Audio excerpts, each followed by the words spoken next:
Hi, I'm Robyn Simpson, founder of Choose the Tude and creator of the KindCommunity project. And I'm pleased to be here with Prosper on the online prosperity show. In this episode, you are going to see behind the scenes of some of the things that have happened in my life and how they have a silver lining. And I am now working in an area that is making the world a kinder place.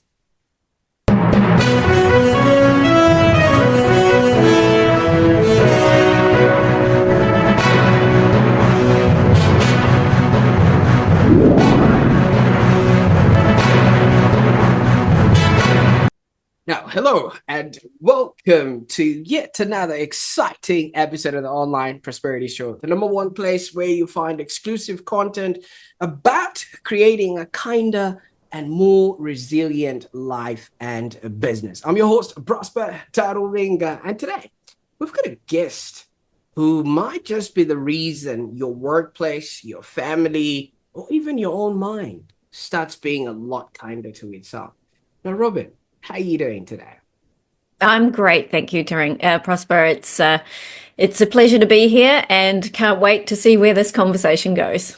Absolutely. Well, it's already started off on a good note. I mean, if people heard what we were talking about behind the scenes, they would literally be questioning the existence of this show in and of itself. But I appreciate what we're about to embark on here. And yeah, I also appreciate the person that's watching or listening to this particular episode right now. And while we're talking to the listener, before we actually dive into what I think is going to be a life-changing episode, I just got a quick question for you that's watching.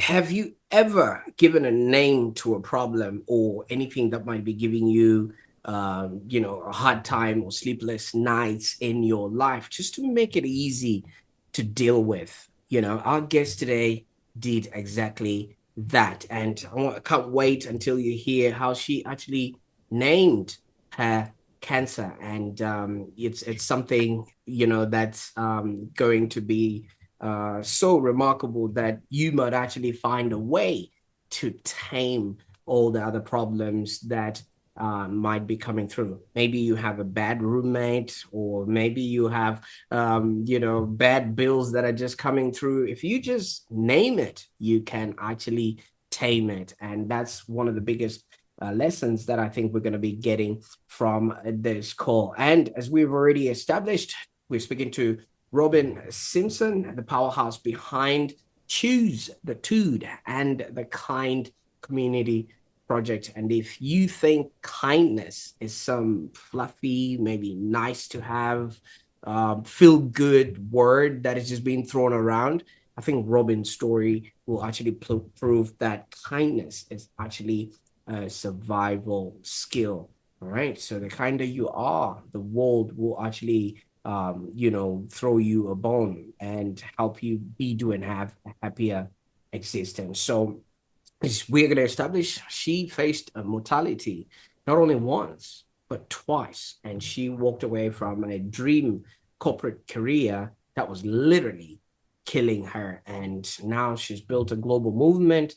And basically, it all came from the idea of, choosing kindness and how it can actually change everything for you. So stay tuned. And I think by the end of this conversation, you're going to know why kindness isn't weakness. It's actually a form of leadership, and it's also courage.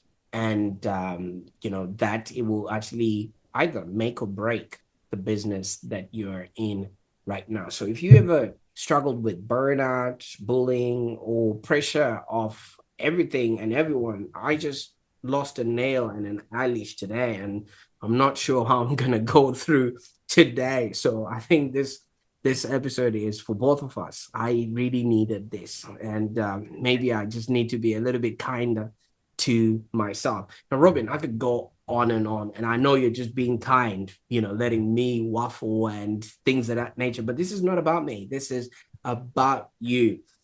Tell us a little bit about your journey, especially how you actually ended up naming your cancer. So let me take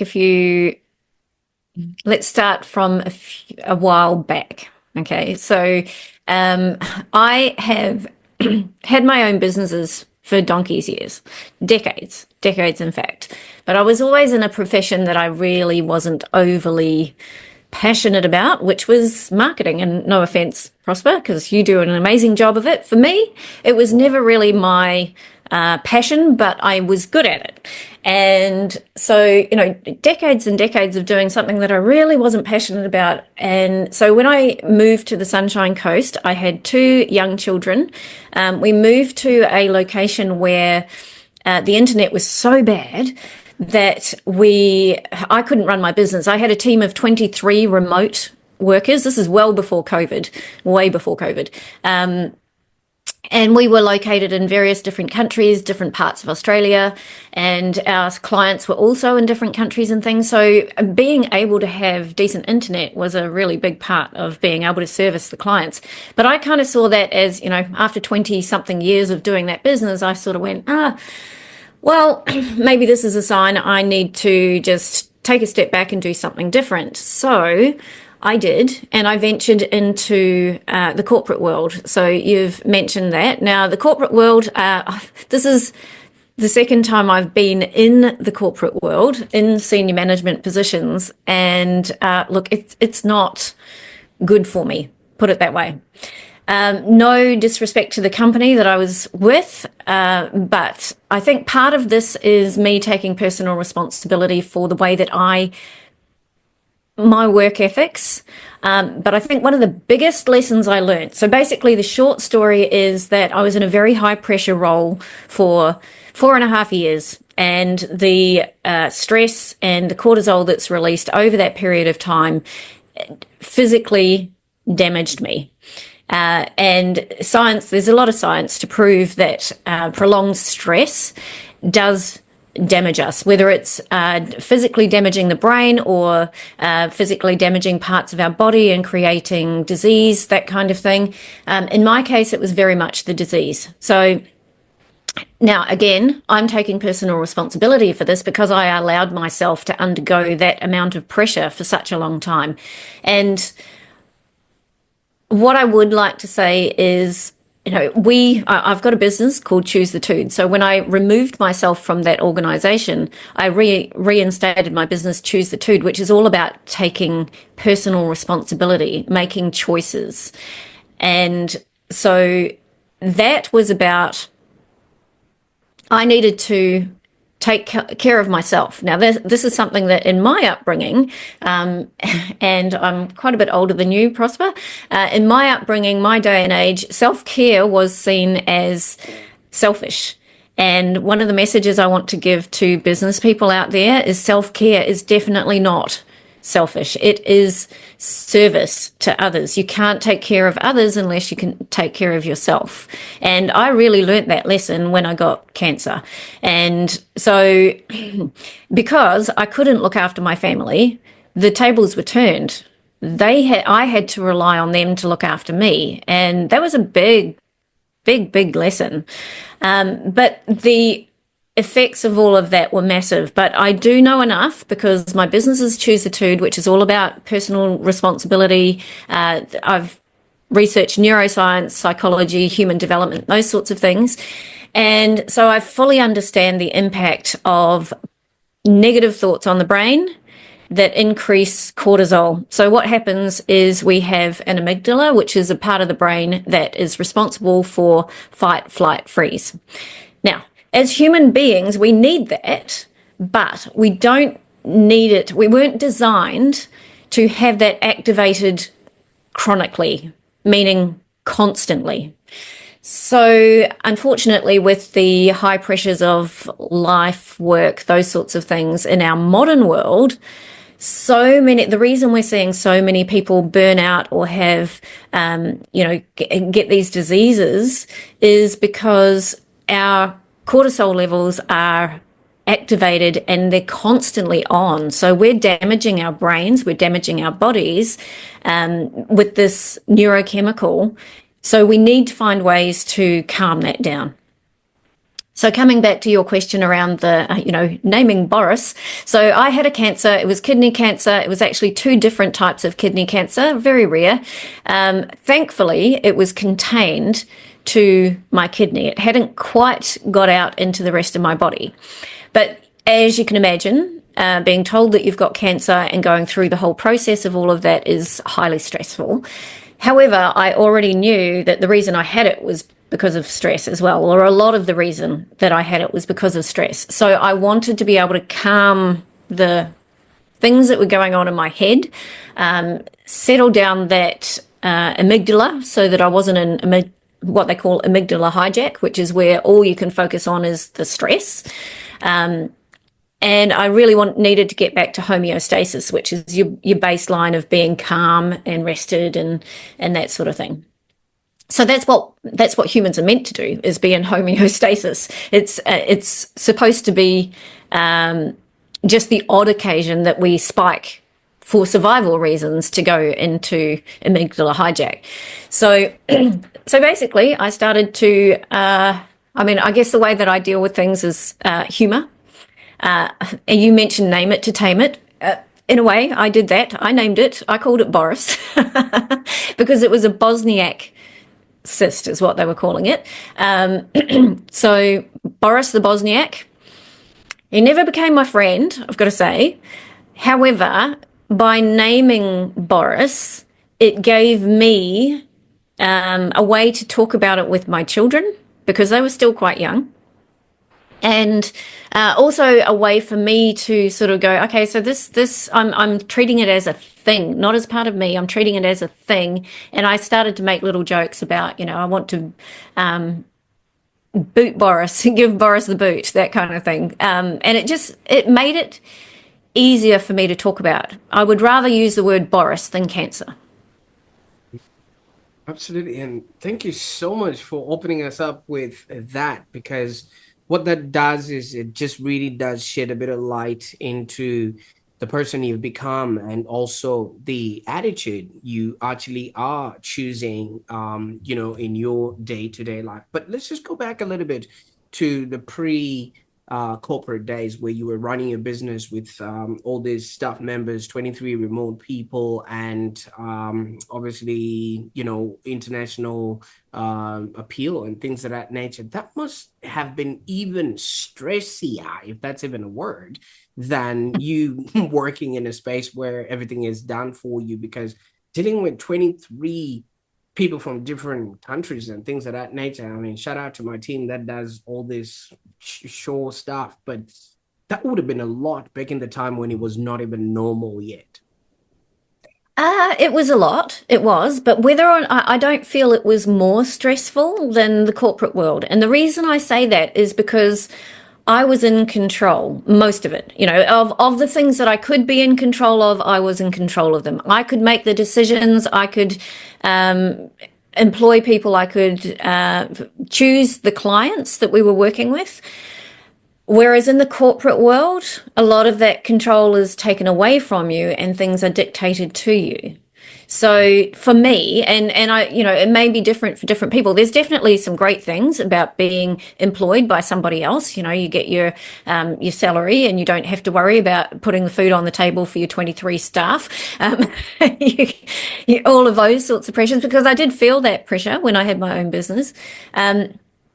However, I felt like it was within my control, and for me that allows me to come up with innovative ways to deal with problems if they arise. And also I could work with the team members. So it wasn't, I didn't just work in a silo as a solo entrepreneur. I was working with my team members, and really I always believe the more brains, the better to come up with the best solution for a problem. One brain can come up with good solutions. Is it the best solution? Don't know. But if you bring more brains in to work on that solution, you're more likely to come up with a much better rounded solution. So in my opinion, working with other people to help resolve problems is a really great way. So in that way, I felt like there was less pressure on me. So yes, it was stressful. running a business, whether you're a solopreneur or have a team, it's stressful. However, if you can find ways to manage or understand what stresses you. So what are the things that trigger you to go into that amygdala hijack situation? And then get really specific about that. And once you, again, I guess you're naming it to tame it. Once you name it, you can do something about it. But you do need to understand, you have to have that awareness of what it is in the first place. Absolutely. I love that sort of distinction, because so many people would have been like, you had more, to deal with prior to you going into the corporate environment. And I like what you said, many heads are greater, than one. And we've got a statement in my culture where we say, if you want to go far, you go alone. But if you want to go further, you go together. But that's sort of besides the point. My favorite part about this is the self-awareness that you figured out that corporate life was not yours, with the high pressure, obviously the expectation and things of that nature. And that actually went or gave you the dis-ease that you keep sort of referring to, because you were not at ease, you were not at control. Everything was just being piled up on you, and you actually figured out that this wasn't your space. The self-awareness that I'm really proud of here is you knew this wasn't you. So many people keep going. What is it that gets people just keep holding on to it, even if they see that their hands are bleeding, but they just keep holding on to the rope? Fear. Fear is what keeps people holding on. And so that probably sounds a little bit strange or counterintuitive, but when we're in the mode of fear, this is when the amygdala really kicks in, and that survival mode kicks in, and it shuts down all the parts of the brain that use executive functioning. So executive functioning meaning figuring out solutions, creativity, being creative to be able to solve solutions. It focuses you on what's wrong instead of what's working. So fear is the thing that seems to kick in. So what we need to do is to be able to understand when we're going into fear. Take a breather. So there's a thing called a pattern interrupt, and that's where you realize that something isn't, maybe you realize that you're going into fear, or you're not acting in a way that you would like to be acting, or you're not in alignment with your values, those sorts of things.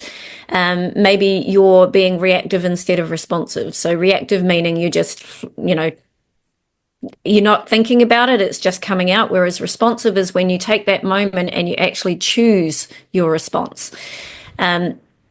So if once you understand or identify that you're going into fear, take a breather.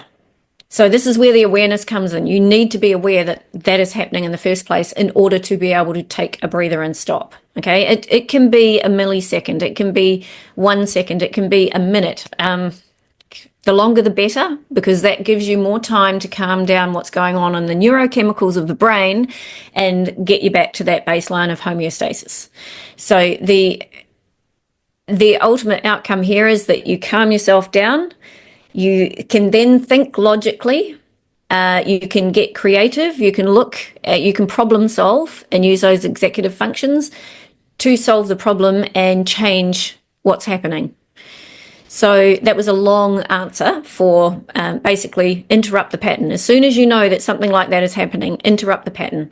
Now, one of the other things you can do so once you are aware that it's happening, you interrupt the pattern, you think of the opposite. So you may not have the solution, but if, let's say, for example, I'm going to use a really, really simple one. Let's say you're feeling sad. And I teach this to kids and adults, by the way. It works with every human being.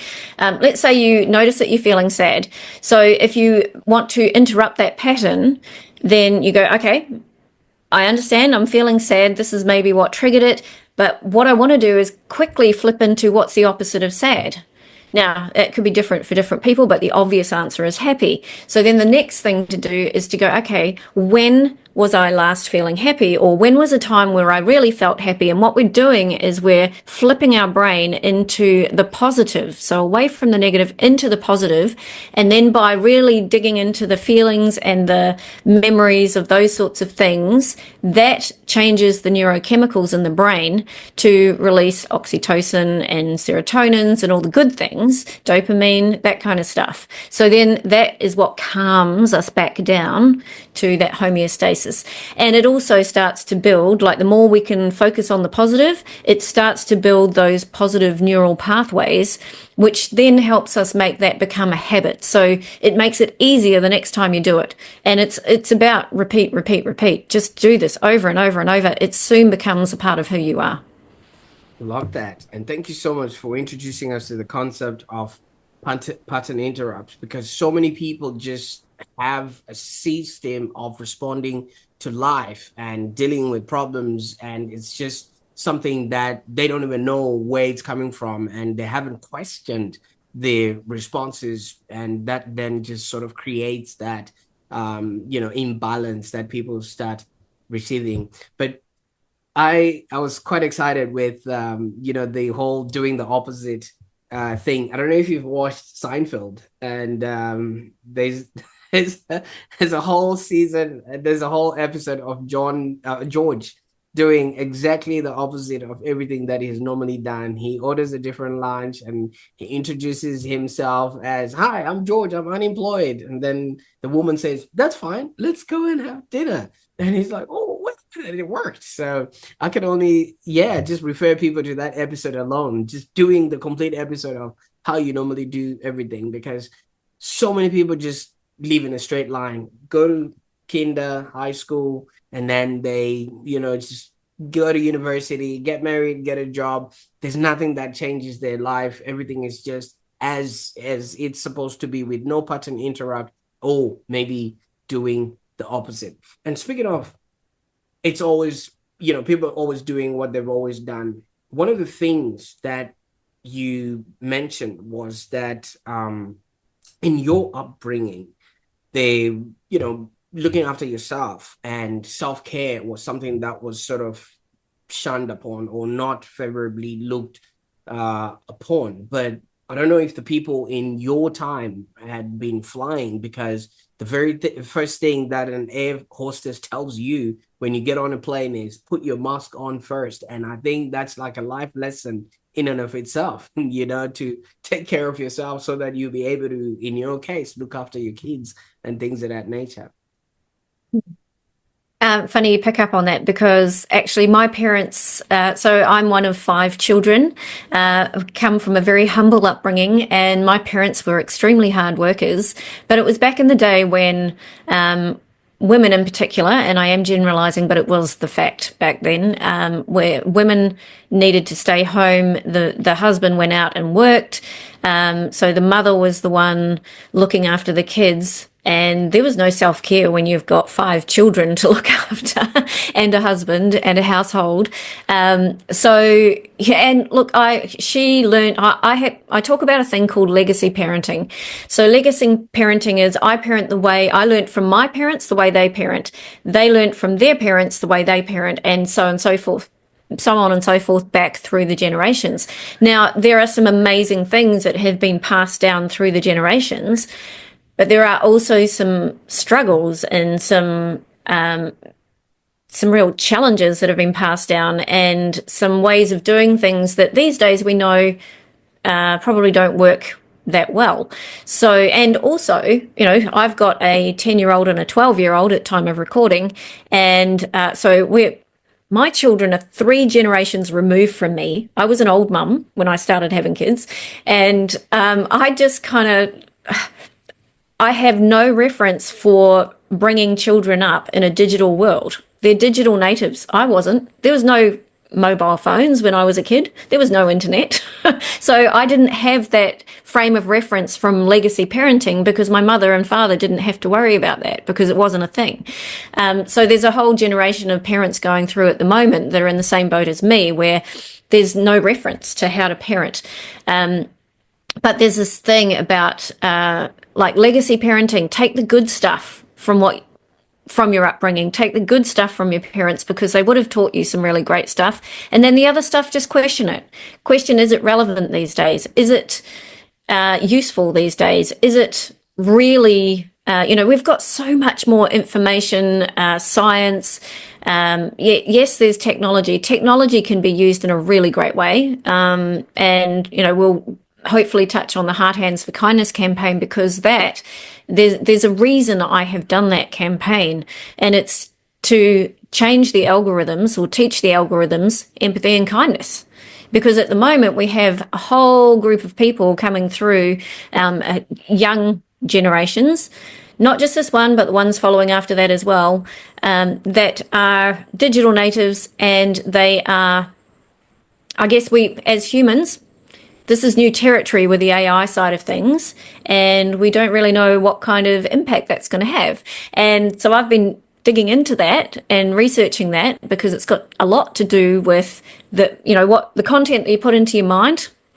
It may be kind or it may not. And AI, it's, what's it learning? Is it learning kindness or is it learning other stuff? And let's face it, there's a lot of content online that is feeding the negativity bias and not the positivity bias. So, yeah, I think this is a big question for people, and it is going to impact. And, switching back to the business side of things for a moment, as an employer, these generations of people coming through, they've got different expectations to what maybe my generation have. I'm thankful, I was thankful to have a job. And then I went, no, hang on a minute, I can actually do this myself. And I'm thankful to have staff. Whereas some of the generations coming through, they're questioning, hang on a minute, we need to be kinder to our world, to ourselves, to each other, which is fantastic. They're also the generation that are growing up with technology. And so not just them, but us, we all have a responsibility to train that technology to be kind.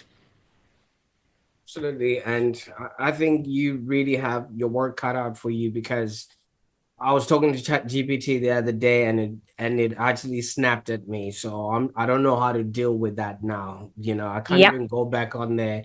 It literally, Yep. things of that nature. But that's sort of like the way things are going, and so many people really need that self-awareness that you keep talking about. They really need that self-care to remove themselves from the constant connection that we have, because the world has become a global village. And while you're sleeping, people in Bosnia or Bujumbura are literally up, and they're already putting content for you to read when you come back on, and there's no filter to the way that the internet has been set up. And there's one thing about the internet in and of itself, if there were no agendas behind it, literally Elon Mhm. Musk could have just downloaded Twitter for free like the rest of us, but he wouldn't have gone on and paid $48 million like he did. So you can only imagine things like that happening behind the scenes. There's a lot of power plays. There's a lot of people that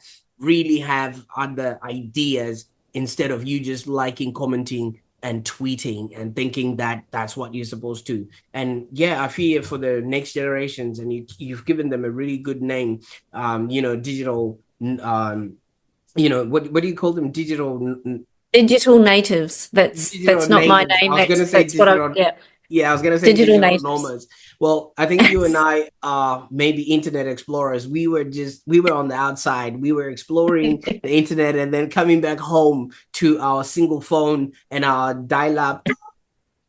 You know what I mean? And then we'll come back and tell stories of what we have learned. But these guys live and breathe the internet. I was laughing the other day. You just mentioned the ages of your kids. I've got a 10-year-old as well, and we've got about 16 screens in our whole household, and Wow. there's only 4 of us. So you can only imagine, Yeah. just the amount. And most of those screens are in my office anyway, so it's it's one of those things. But my question to you is, with all this going on around, you left the corporate job, which obviously would have been the backbone for your family, and it would have been a very tough transition from being a breadwinner to and working in corporate to then starting your own kindness revolution. And I don't think you were being kind to yourself there.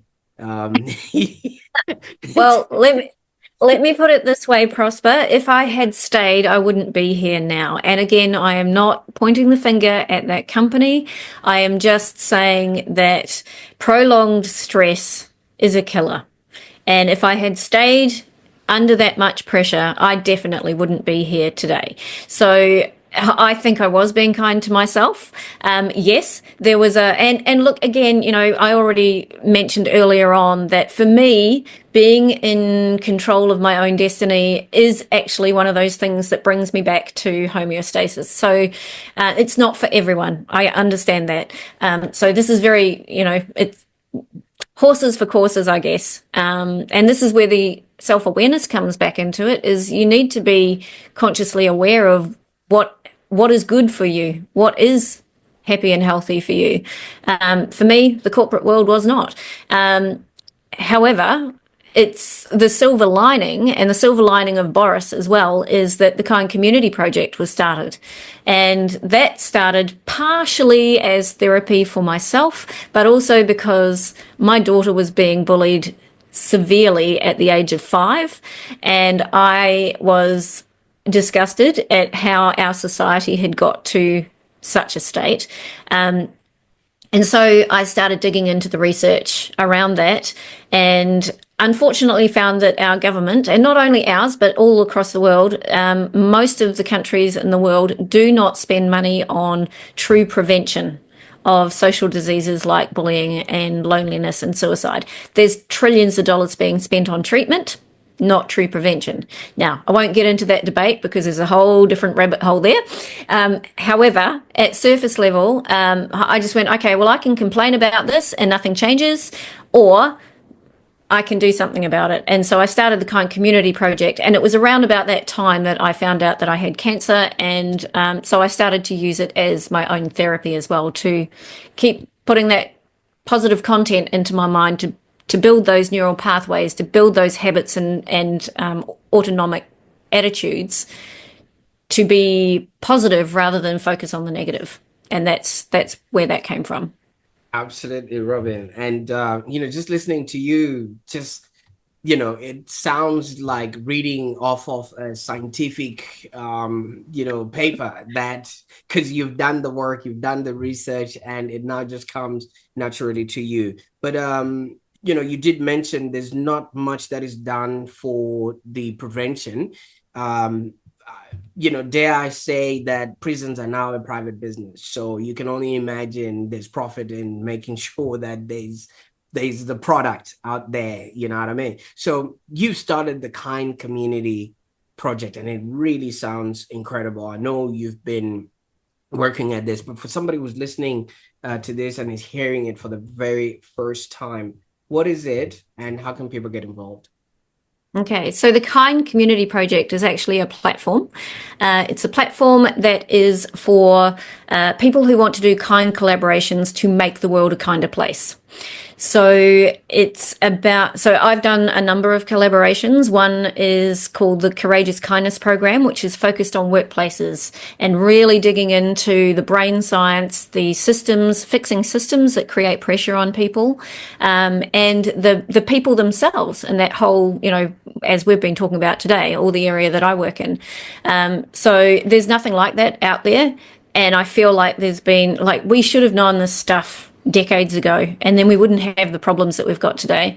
Another collaboration is the Heart Hands for Kindness collaboration, where that was more about raising awareness and getting people to make a really simple gesture, which is a heart hand. And I don't know, can you do that? Can you? No, otherwise. Is that the right one, or do we need to do it this way? I can't do both. There we go.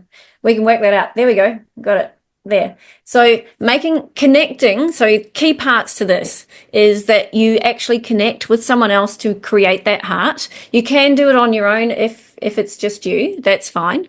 Or you can do it with a whole group of people. We can make heart hands chains. Now, the connection is one of the things that creates empathy, and that then increases the likelihood of kindness. So that's why the heart hands campaign was done. And that is an always on evergreen campaign. We've created a heart hands for kindness kit. There's a gallery of people doing different stuff. So we're gathering those, and we can activate that anytime we feel like the world needs more kindness or we need more kindness.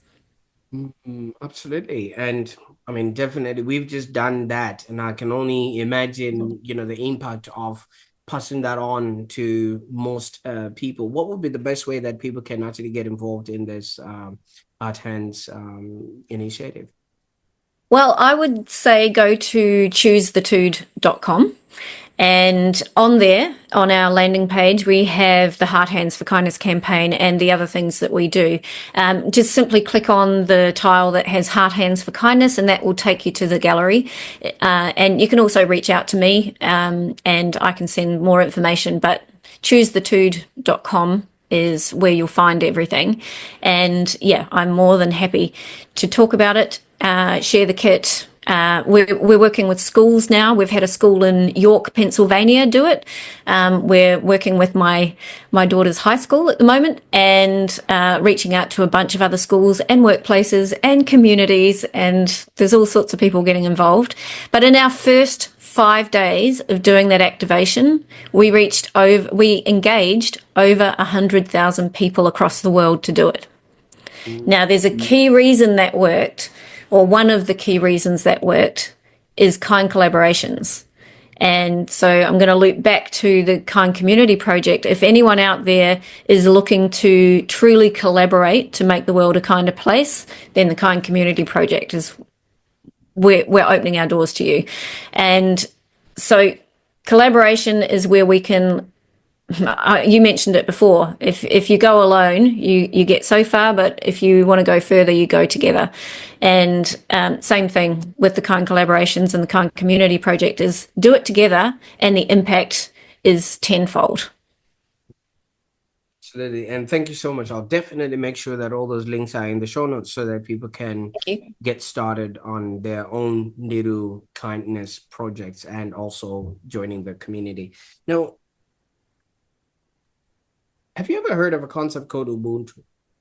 Yes, yes, love it.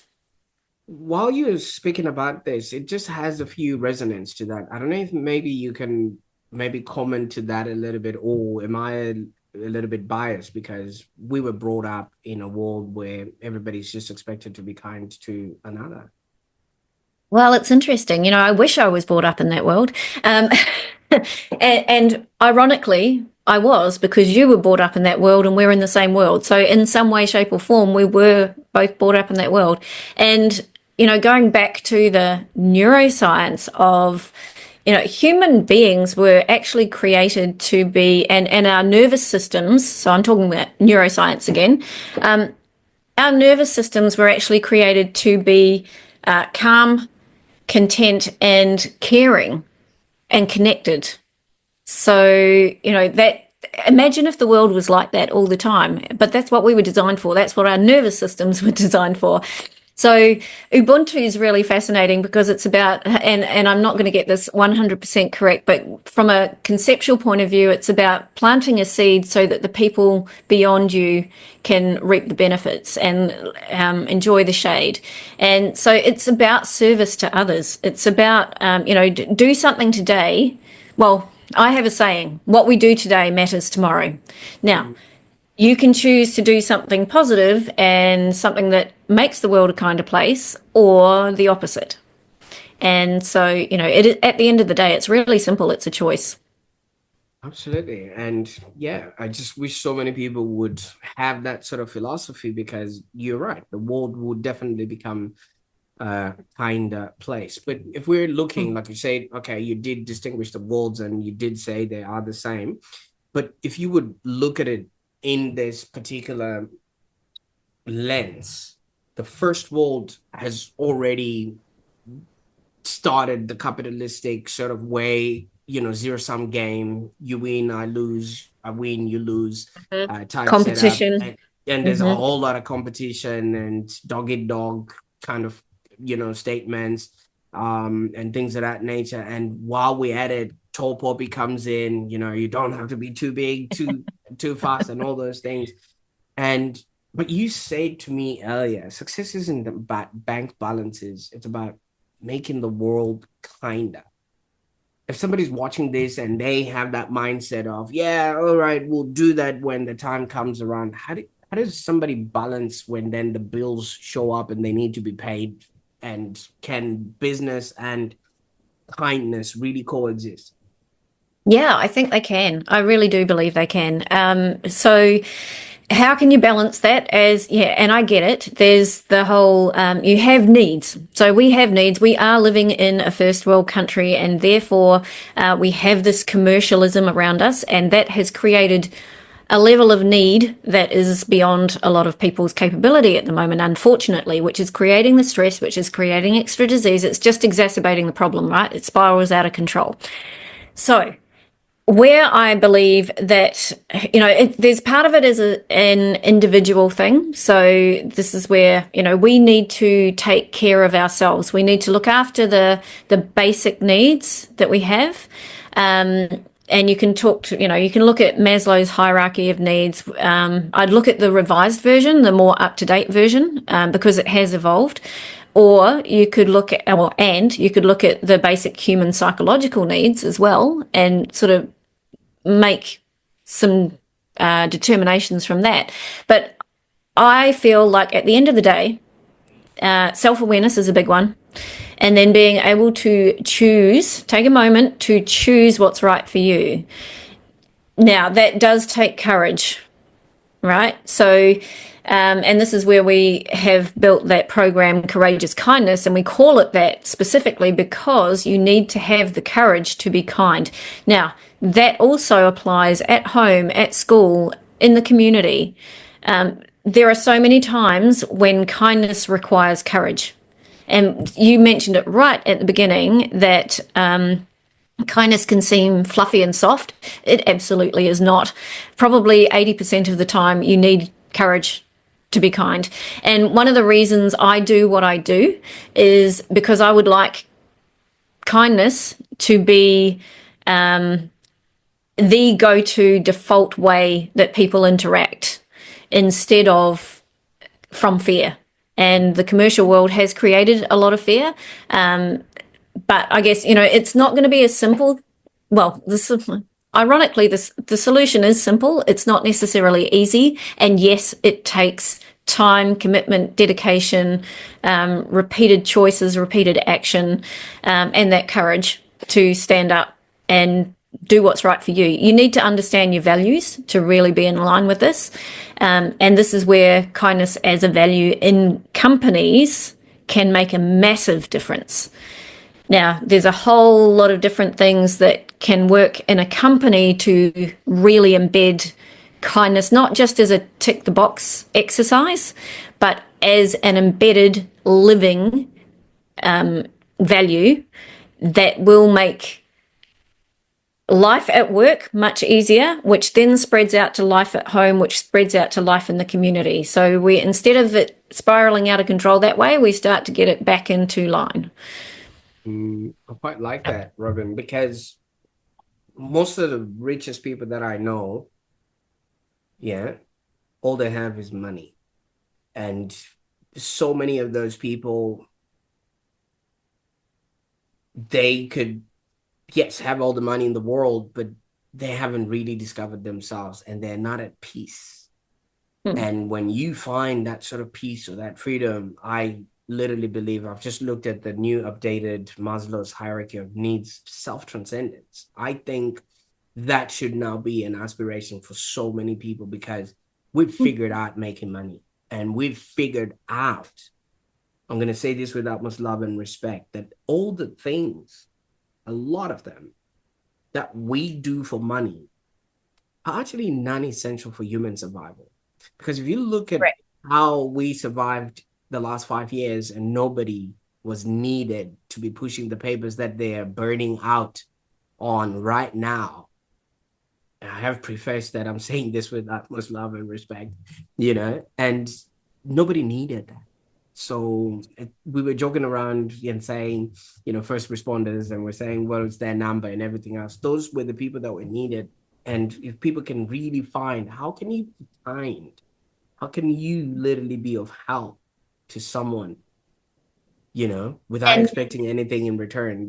That will make the yeah, world a whole better a place. much, much better place. And you've just touched on something there, Prosper, and that is, through that extremely unusual, unprecedented time of COVID, what we've learnt 5 years on is that what we needed then was connection, and that's what we weren't allowed to have.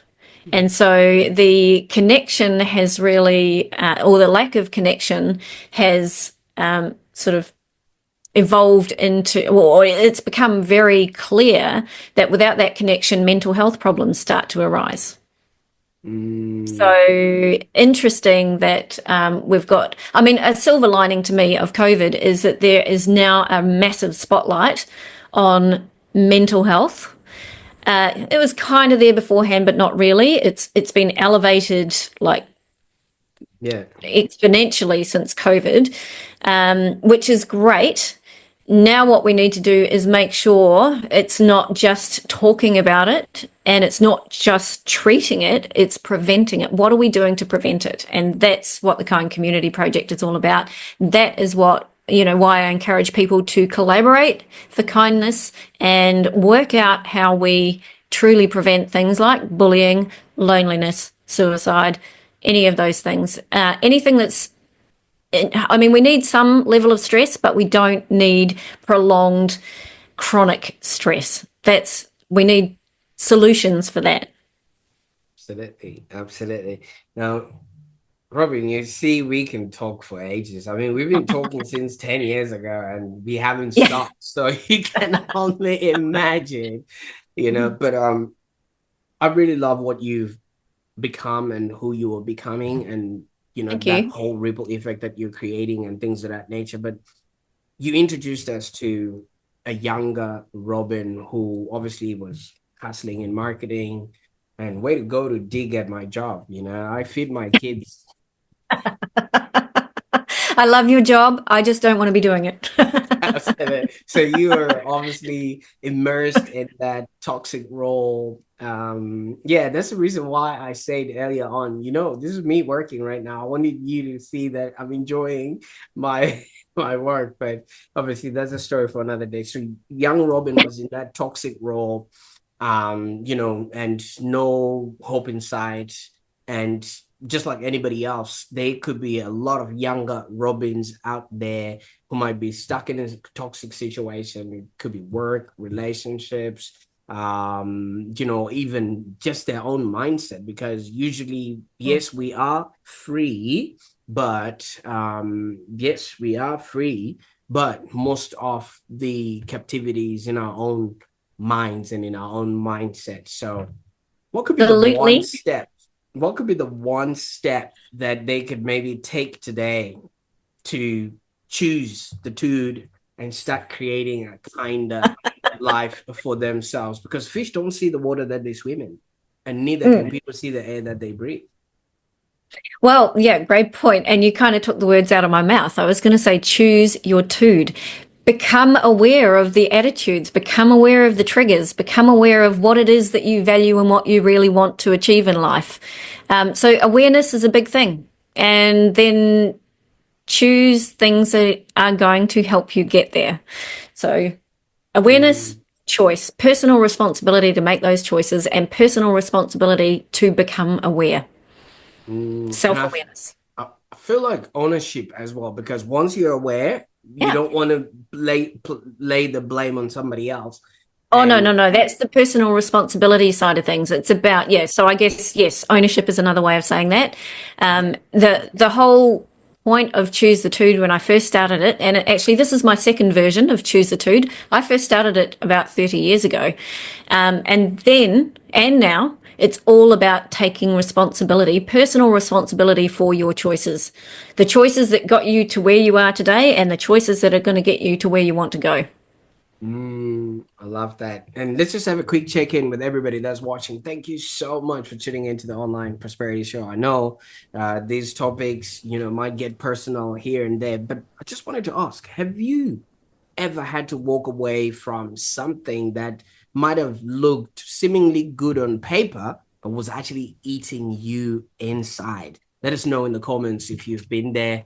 And maybe if you're struggling, just drop a heart in the comments so we know to send some kindness your way. Now, Robyn, like I said, we could go on and talk about things of that nature. And I know you're kind enough to not tell me, hey, Prosper, I think this is enough kindness for today. Never enough kindness. I think thank you so much for showing us that kindness is not just a warm, fuzzy word. It's actually survival and it's courage and it's leadership all packed into one homeostasis way of being. I learned a new word today and my kids are going to hear about it. Yeah. And I can't thank you enough for the time we spent on the call today. Oh, thank you. I've really enjoyed the chat, and I love bouncing off other brains, and brains like yours that look at things. You've come from a different background, you've had different experiences, so it's always great to just understand other people, and ideas. And the questions have been fantastic. Thank you. Absolutely. And I appreciate your time and those words as well. So, for everybody that's watching, thank you once again. If you've ever felt burnt out or bullied or just not in my new favorite word, homeostasis, like you're losing yourself in the chaos of life, business, or just doom scrolling that's just happening these days online, I think Robyn's message is your permission to just slip it, just put yourself into kindness first, right? Put that mask on first, and especially being kind to yourself. Yes, I know maybe some of us were brought up in a place and a space where you were not meant to look after your own, but these days it's important because you are not going to be useful if you're going to be huffing and puffing and you can't even pick up your kids, especially, for some of us that are parents and things of that nature. And if you want to be a part of the community that lifts you up, head over to the Kind Community Project and also look it up on the website, Choose Your Tude.